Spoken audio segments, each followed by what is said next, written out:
hold for the protagonist? And why does their interaction with him become a pivotal moment?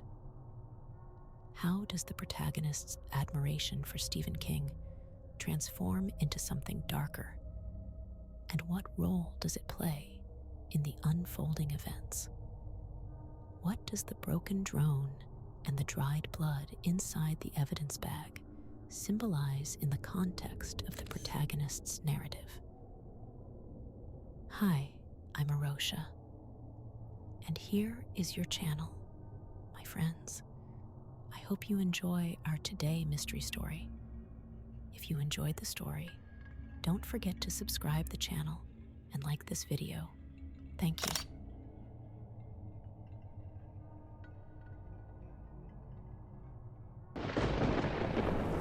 I was 8 years old the first time I heard his name. Shifting in the hard plastic seat, my wrists are shackled to a metal chain link at the center of the table, limiting my mobility.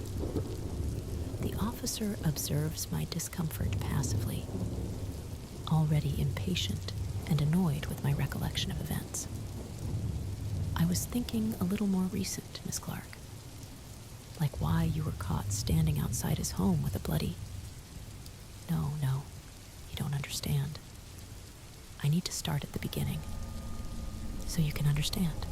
I enunciate, not trusting Officer Doer, an overworked, underpaid, exhausted, dispassionate cop, to actually comprehend the beauty of my tale. A tired sigh escapes me, not from lack of sleep, but disappointment. Officer Doer waves his fingers, gesturing for me to continue. I don't trust him, but this is the end of the line. The metal handcuff digs into my wrist as I adjust in my seat so I can really get into the story. Ignoring the pinching skin, I lean forward, welcoming him into my world. I think back to that day, so many years ago now. Curled up in a ball on the lumpy plaid couch, the edges of the cushions fraying, made worse when I ran my fingers along the seams. Shivering as the winds howled and rattled the single-pane glass windows of my friend's tiny cabin on Cliff Island, off the coast of Maine. The day started bright and sunny, and like all the other kids who lived temporarily or year-round on the island, we spent every second playing in the ocean and cutting away debris through the woods like explorers and marauders. My best friend Ella had a neighbor, a boy who was older than us, maybe only a year or two. But at the time, the schism of our ages felt enormous. He was tall, he spoke confidently, and made fewer stupid jokes than the boys Ella and I went to school with on the mainland. Something about that island boy consumed me, and he was all I could think about as we explored the island that summer. I followed him bravely as we climbed up trees and leaped, clutching the makeshift swing as we flung ourselves into the water below. As that particular day came to an end, I followed Ella, reluctant but resigned, back to her camp. The first dewy drops of rain wet our shoulders, and the shadows cast amongst the trees expanded.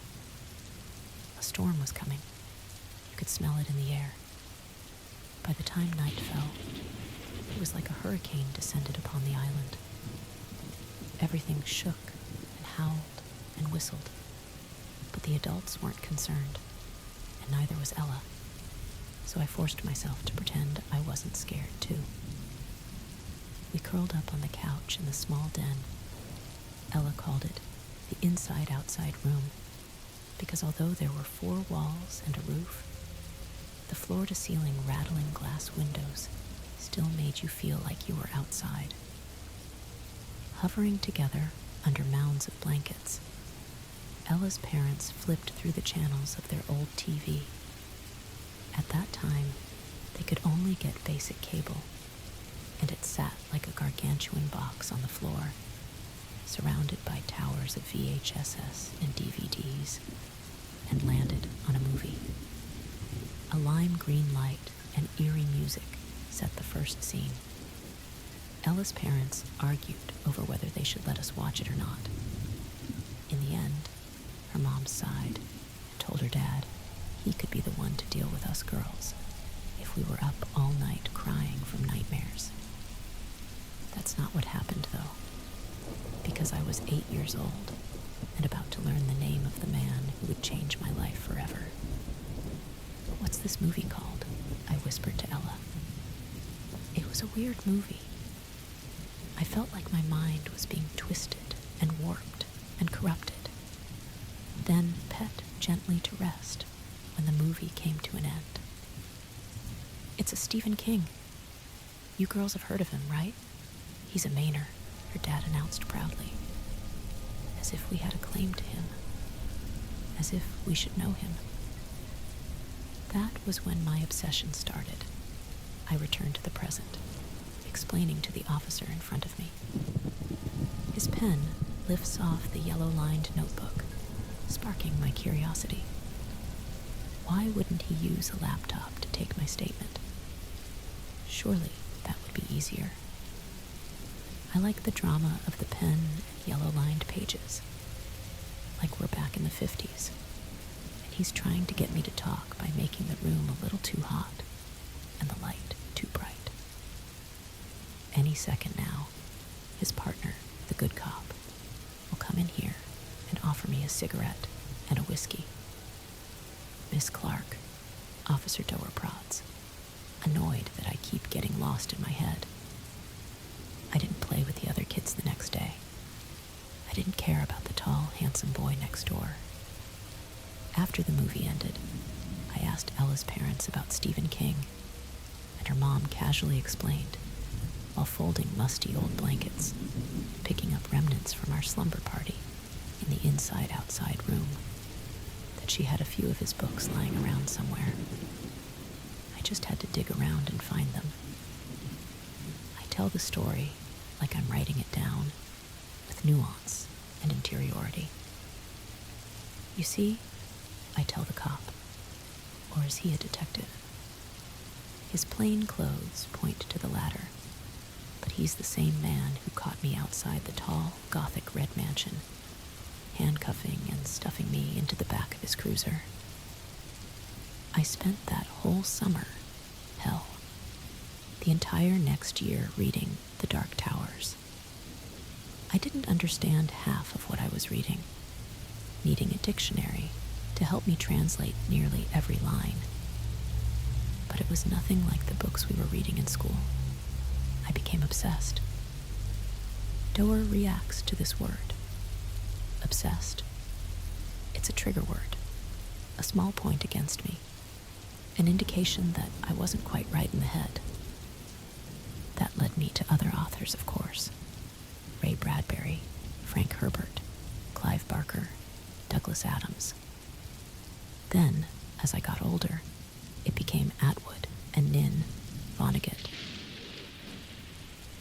A gruff throat clearing interrupts my train of thought, and I glance up, wide-eyed and mystified, suddenly immersed in all those unspent feelings of my youth, trapped in a miasma of misanthropy and bibliophilic lust.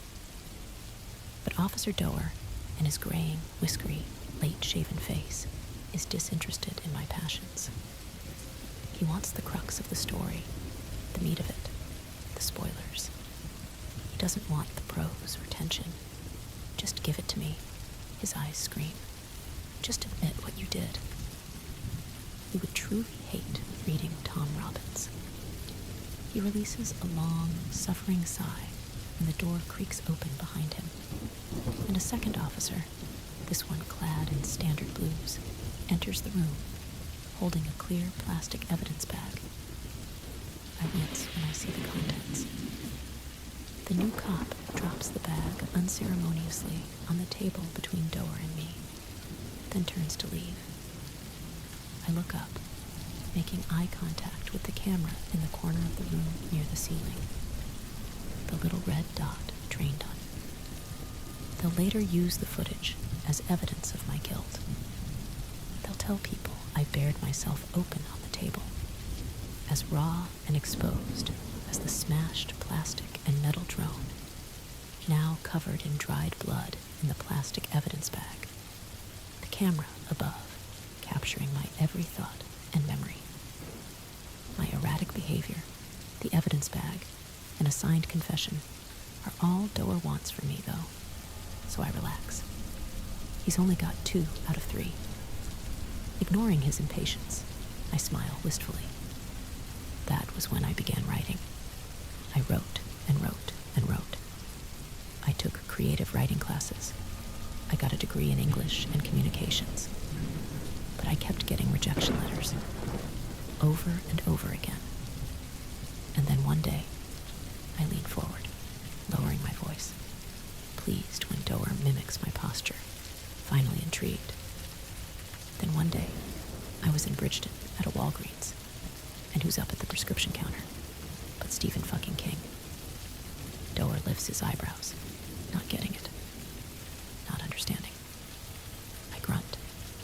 His ineptitude is exhausting. Anyway, when he walked past me, I couldn't help it. I tried to talk to him, and I was so awkward, stumbling over my words. But he was so kind and polite. I told him I was writing horror, like him, and that he was my inspiration. That I fell in love with writing because of him, but I just couldn't get published. And do you know what he said? What did he say? He said, "Not everyone can be scary."